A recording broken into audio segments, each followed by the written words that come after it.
Gentlemen, please welcome the co-chair and trustee of the Bill and Melinda Gates Foundation, Bill Gates.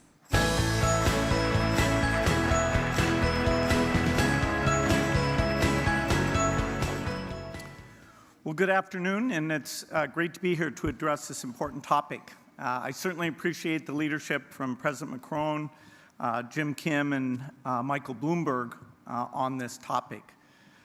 It's a great group to talk about where we stand. A big challenge. We need to motivate huge parts of the economy to get involved. I was proud to be part of the first convening of the summit last year in Paris, and that's where it was announced that we have progress on mobilizing private capital to bring more innovations to the market to have products that reduce greenhouse gas emission. Also, we announced an initiative in agriculture together with the European Union to put an additional $300 million into agriculture research to help smallholder farmers deal with the effects of climate change. Climate change over time will affect all of us, but the people who are already experiencing its devastating impacts and are most susceptible to its worst consequences are the millions of farming families in developing countries who are struggling with extreme poverty and hunger due to low crop yields. As the climate warms and the weather becomes more unpredictable, their crops will become even less productive. So for example, instead of having 1 year in 12 where they'd have almost no harvest, that'll be down in parts of Africa to 1 year in 4. I'm optimistic we can do something about this, finding new ways both to power the world and to give everyone, including those in the poorest countries, access to clean, affordable energy that doesn't make the problem of climate change worse. The effort requires a lot of different skills. It requires governments, industry, investors, and philanthropy to come together and make good decisions based in science. Just to focus on innovations to reduce the greenhouse gas emission, our goal is to get ideas that at the early stage are very high-risk ideas, but to get them out of the labs and scale them up into products far faster. Since the first One Planet Summit, Breakthrough Energy Ventures, our investor-led fund, has more than $1 billion in committed capital, and it's made a number of growths in seed stage companies that we hope will have products on the market in just a few years. At the same time, in kind of a unique partnership, the governments around the world have committed substantial additional funds for the research to create these new products. And both governments and investors are embracing creative new approaches to address the market dynamics that in the past have made it difficult for companies to succeed. When we look at the scale of this challenge, it's important that we look at the different sectors. The electricity sector is part. However, things like storage are way more difficult than any product spec can meet today. You know, for example, take seasonal storage. What would the cost of a battery have to be to store power in the summer and make it available in the winter? We're more than a factor of 10 away from anything that would make that type of base load reliability possible. Also, we often don't think about the industrial sector, which actually is a greater greenhouse gas emitter than the electricity sector. And we haven't had the same sorts of things like we have renewable energy, even for those summer and when the wind is blowing or the sun is shining type capacity. So whenever we think about these financings or ratings, just consider what is going to happen with livestock and land use. That's a huge sector. What is going to happen in the industrial sector for, say, making steel? There's no economic process for making steel without greenhouse gas emissions, or fertilizer, or plastic, or the things that industrial society depends on. So without innovation that goes across all the sectors where we've got greenhouse gas emission, it's going to be difficult. Now, I'm a huge believer in innovation. We've seen it in health. We're orchestrating the scientists, the research funds, and the investment to drive those forward. Switching to talk about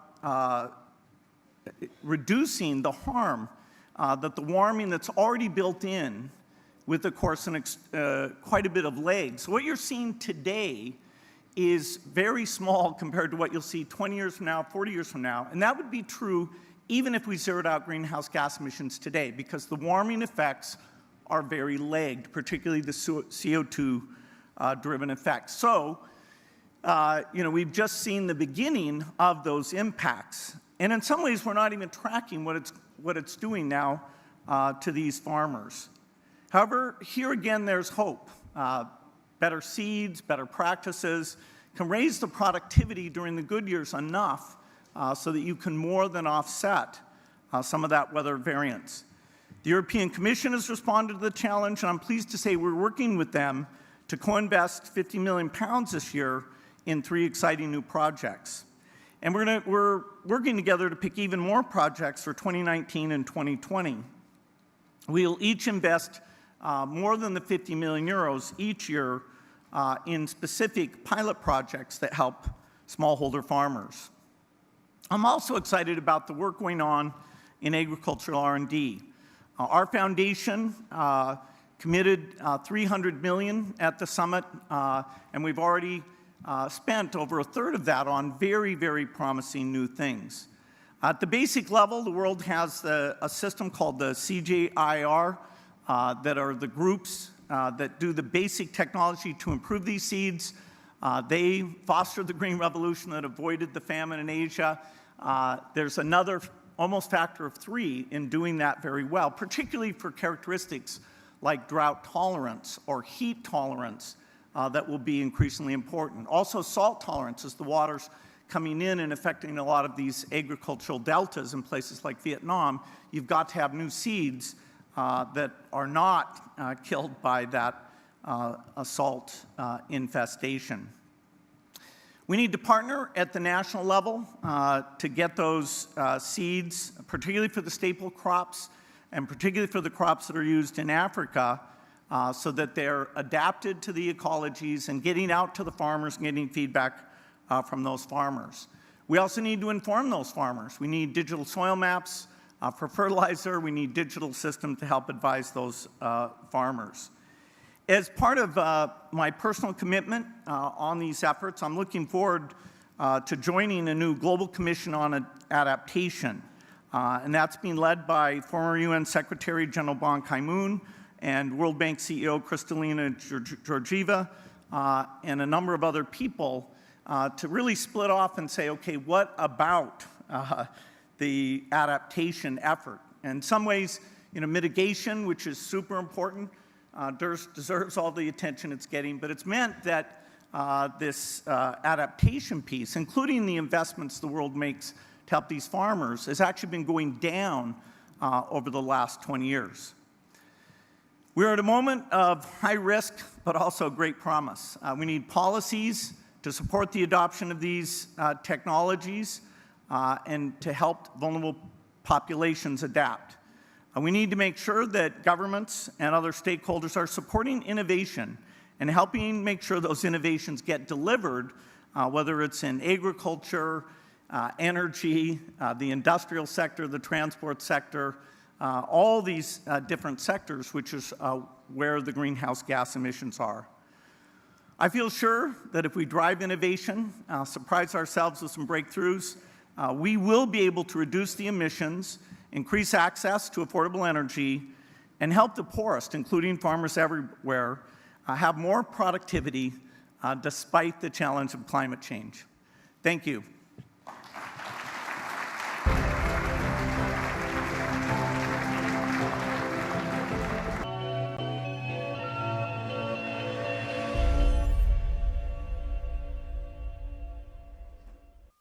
Ladies and gentlemen, please welcome our panelists. The President of the Republic of the Marshall Islands, Hilda Heine. The President of the Togolese Republic, Faure Gnassingbé. Executive Vice President, the Balbo Group, Leontino Balbo. And our moderator, the Chief Executive of the Zain Verjee Group, Zain Verjee. Thank you very much, and good afternoon, everyone. 17 des 18 années les plus chaudes dans l'histoire enregistrées ont eu lieu pendant ce siècle. Et le niveau de l'eau des océans a augmenté de 7 cm en 25 ans. La situation empire. Et ce sont les populations vulnérables qui ne peuvent pas, qui vont être les victimes. Quelles sont les solutions que nous avons proposées qui puissent être mises à l'échelle et être efficaces? Sur ce panel, nous allons parler de la façon dont la technologie et les solutions basées sur la nature peuvent nous aider à créer de nouveaux modèles. Président Faure Gnassingbé du Togo, le Togo a joué un rôle très actif pour soutenir des investissements dans l'énergie solaire dans le cadre de l'alliance à laquelle veut participer avec d'autres pays africains dans la région pour essayer de créer une plateforme pour accélérer la mobilisation de fonds pour le projet Solo dans la région. Est-ce que vous pourriez nous expliquer ceci de façon un peu plus détaillée? Est-ce que vous pouvez nous dire comment cette initiative va protéger les pays vulnérables? Merci beaucoup. Je voudrais également remercier le président Macron. Je voudrais dire que l'Alliance Solo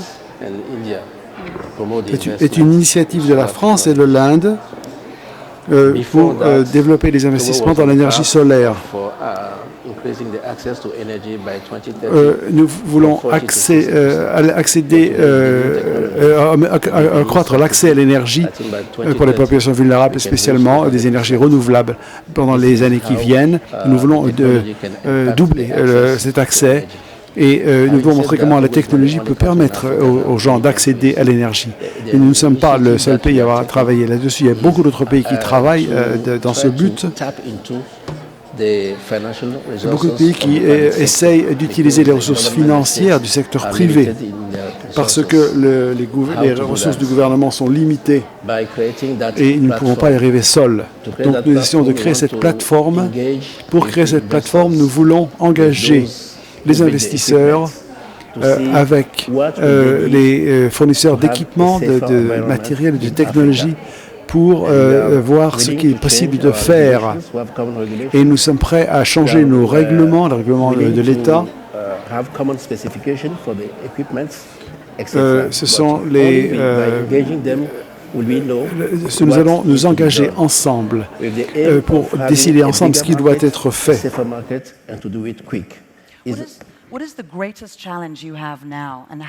Mais quel est le défi numéro 1 selon vous, sur la base du succès du Togo jusqu'à présent? Qu'est-ce que vous direz comme... je pense que c'est comprendre la différence entre la disponibilité de l'énergie et l'accès à l'énergie. Ça concerne les populations les plus vulnérables. Parce que il faut que les investissements soient faits dans les endroits les plus utiles pour aider les populations qui n'ont pas accès aux ressources. Et pour les familles qui sont vulnérables.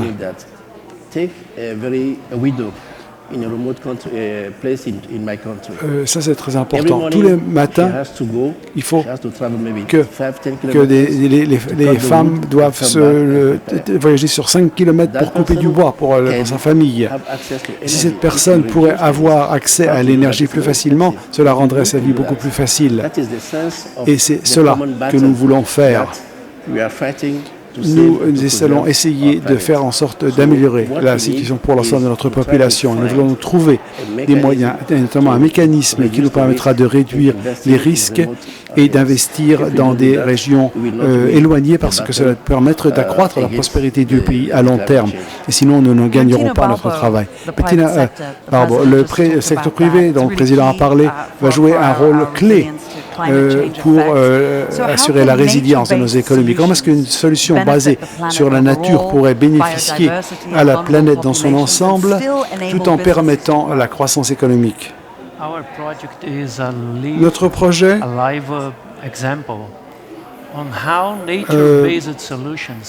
nous voulons montrer à quel point des solutions peuvent utiliser toutes les ressources disponibles après 25 ans d'études de la situation pour voir comment la vie évolue nous pouvons maintenant comprendre comment répliquer des processus utiles, des processus efficaces. Et après avoir étudié des modèles d'utilisation de la nature, nous avons compris comment la restauration du sol, par exemple, et de la fertilité, l'amélioration de la disponibilité de l'eau, et toutes sortes de choses comme cela. Il est clair que nous pouvons tirer parti de la biodiversité. Et en plus de cela, nous pouvons développer un nouveau modèle de production. Nous pouvons trouver des méthodes qui produisent moins de 25% d'émissions de moins, d'émissions de carbone. Nous avons vu des progrès considérables dans ce domaine. Et enfin, le résultat le plus étonnant de ce processus d'apprentissage a été que nous avons commencé à comprendre le fait qu'il y a un système et que la science ne connaissait pas, mais qu'elle connaît maintenant beaucoup mieux, comment convaincre une plante d'activer son propre système d'une façon à se transformer pour développer son immunité contre la plus grande partie des maladies qui attaquent les plantes. Et très brièvement, quelle serait la prochaine étape nécessaire pour mettre à l'échelle des solutions basées sur la nature? Les membres de mon équipe, pour moi-même, ont certaines connaissances, d'autres personnes ont d'autres connaissances. Et nous avons besoin de systématiser ces connaissances pour qu'elles soient accessibles à toutes les personnes qui pourront l'appliquer. Merci beaucoup. Il faut terminer maintenant notre brève conversation, malheureusement, mais nous savons que nous pouvons aller au sommet en ligne le 22 novembre et nous serons très heureux d'y participer. Merci beaucoup.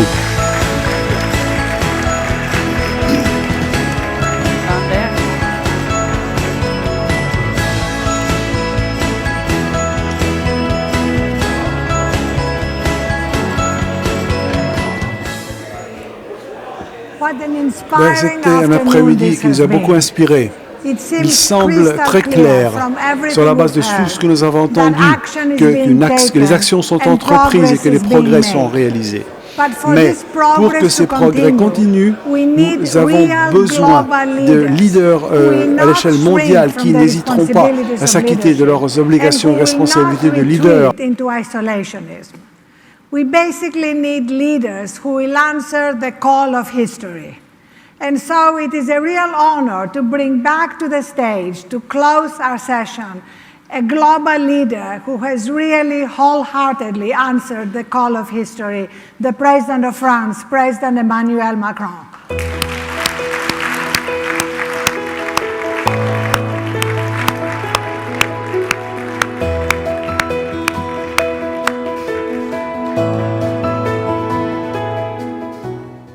Thanks very much. I was very happy to be here from the very first second to the very last one. J'étais très heureux d'être ici depuis la première seconde jusqu'à la dernière parce que nous changeons toutes les façons classiques d'avancer parce que normalement un leader fait un discours et quitte la salle. Donc j'étais heureux de pouvoir rester avec vous et vous écouter ainsi qu'à votre engagement d'action. Et je dois dire qu'en tant que président français, et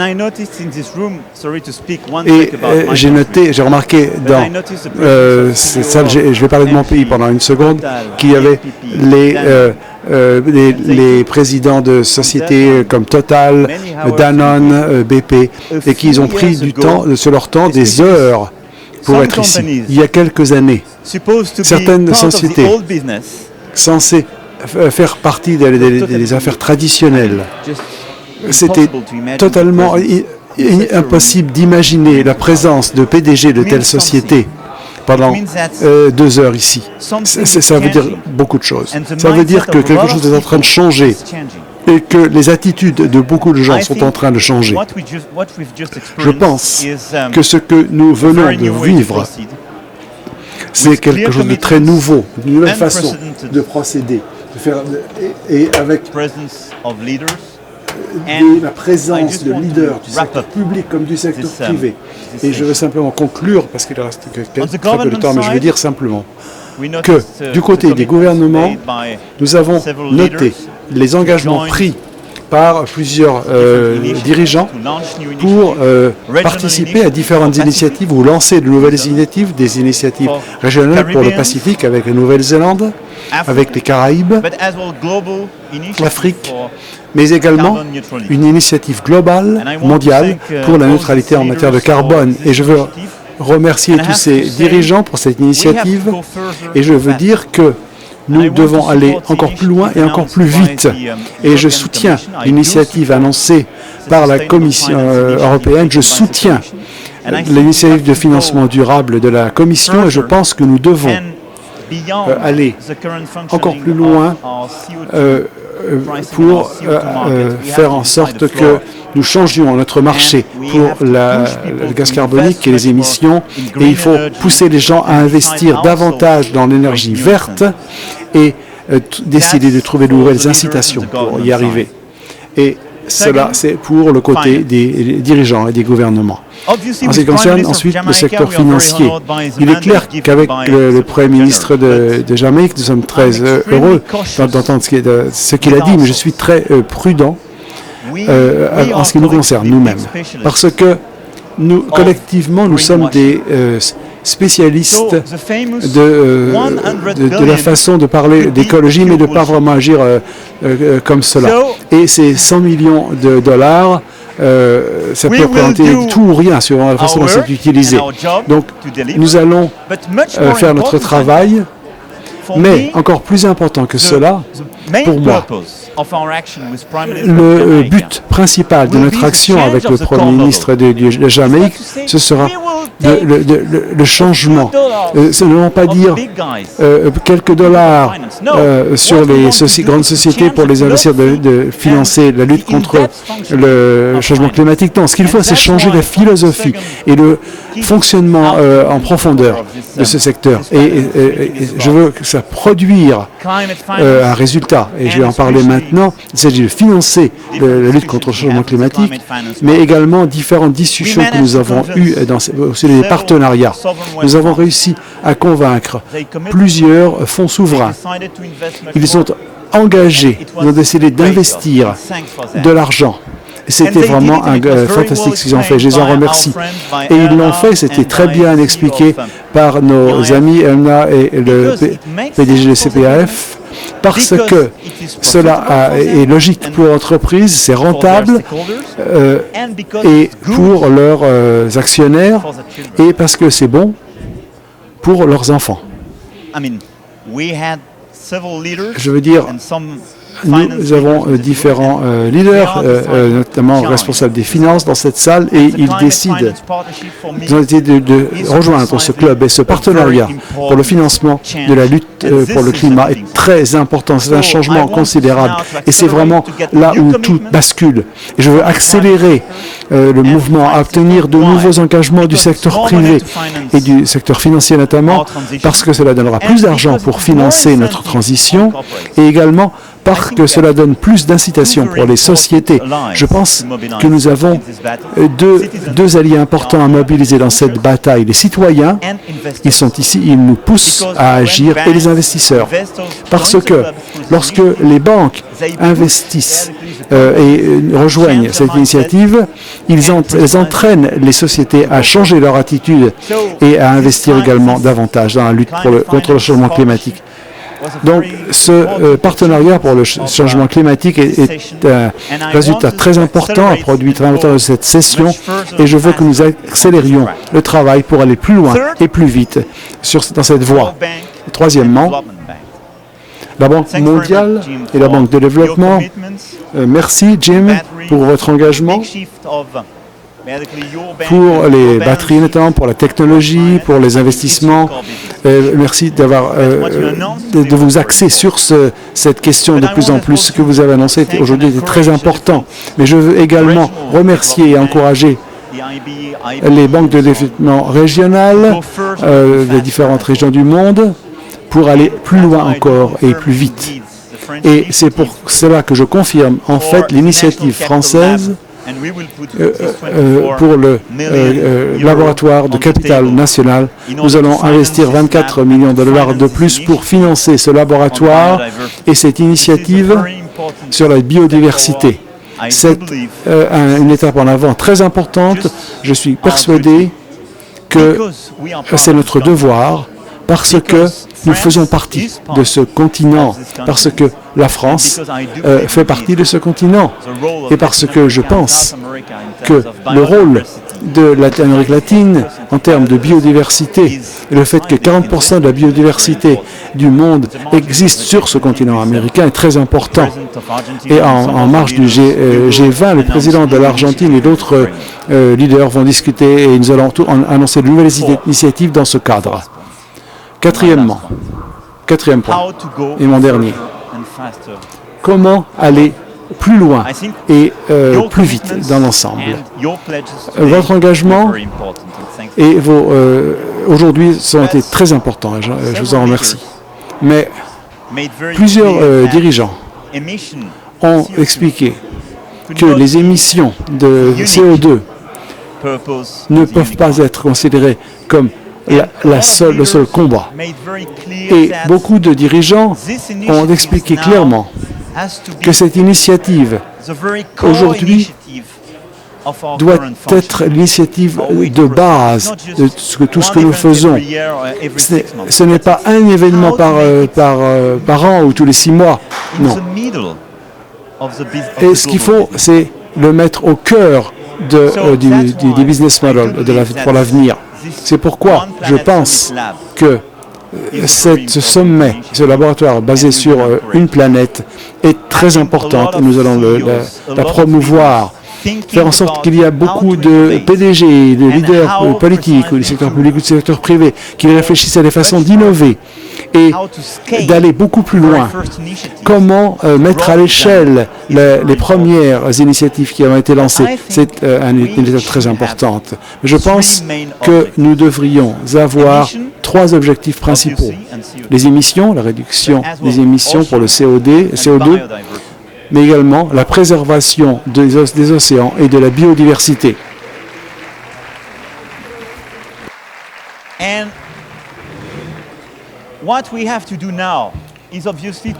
ce que nous avons besoin de faire maintenant, c'est de faire le suivi. Nous allons avoir une réunion importante à Nairobi au premier semestre de 2019 pour faire le point. Mais nous devons augmenter nos ambitions, être encore plus ambitieux. Et maintenant, nous devons montrer aux gens que nous changeons le cœur du système, de notre modèle de gérer les affaires, de notre gouvernance. Et c'est pourquoi je pense que ce laboratoire devrait être utilisé par vous tous pour promouvoir des initiatives intelligentes, des grandes et petites initiatives pour essayer d'accélérer notre combat et créer de nouveaux modèles. C'est pourquoi nous avons maintenant besoin d'élargir le spectre de notre initiative pour aller du CO2 jusqu'aux océans et à la biodiversité. Ça doit être inclus dans notre action collective. Et c'est pour cela que je voulais vous proposer, c'est de réunir toutes ces personnes dans le cadre du programme qui était lancé pour le G7 pour 2019. Je voudrais que vous soyez au milieu de la réunion du G7. En 2019, la France aura la présidence du G7. J'ai mentionné la lutte contre les inégalités. C'est le principal objectif de ce G7. Je veux changer l'attitude de beaucoup de personnes. Je veux associer différents pays, différentes sociétés pour produire de nouveaux résultats et pour innover. Mais je pense que ce club, une planète, doit faire partie de ces new leaders à l'échelle mondiale. Ce que je voudrais proposer, c'est sur la base de cette initiative que les programmes qui ont été lancés, les nouveaux engagements qui ont été pris aujourd'hui, et sur la base du travail que vous allez accomplir à partir de maintenant jusqu'au l'été de 2019 pour faire en sorte que sur ces trois piliers que j'ai mentionnés, des résultats et des initiatives d'abord, puis des résultats très forts pour les leaders du monde entier. C'est mon engagement en tant que futur président de ce forum, ce qui veut dire que vous allez devoir travailler à nouveau, trouver de nouvelles idées, mais également, je suis sûr que si vous êtes engagé envers cette mission, si vous êtes convaincu que il ne s'agit pas seulement de parler, mais également d'accomplir, de prendre des engagements de redevabilité, d'initiative, nous pouvons changer complètement, de 20 à 30% de nos entreprises. Donc nous pouvons changer l'environnement mondial actuel. Et il faut que chacun de ces objectifs soit inclus dans cette réunion de Biarritz d'août 2019. Et c'est pourquoi j'ai besoin de votre aide pour cela. Donc merci à vous tous pour votre présence ici. Merci de faire partie de ce sommet Une planète. Et maintenant, je pense que je voudrais faire de ce club le club pour la génération X et la génération Y, pour que l'on puisse produire des résultats et assurer la redevabilité de tout le monde. Et rendez-vous à Nairobi, à Biarritz et dans beaucoup d'autres grandes villes où nous aurons des réunions pour montrer les résultats atteints. Merci beaucoup. Merci pour le bon travail à tous. Merci à tous.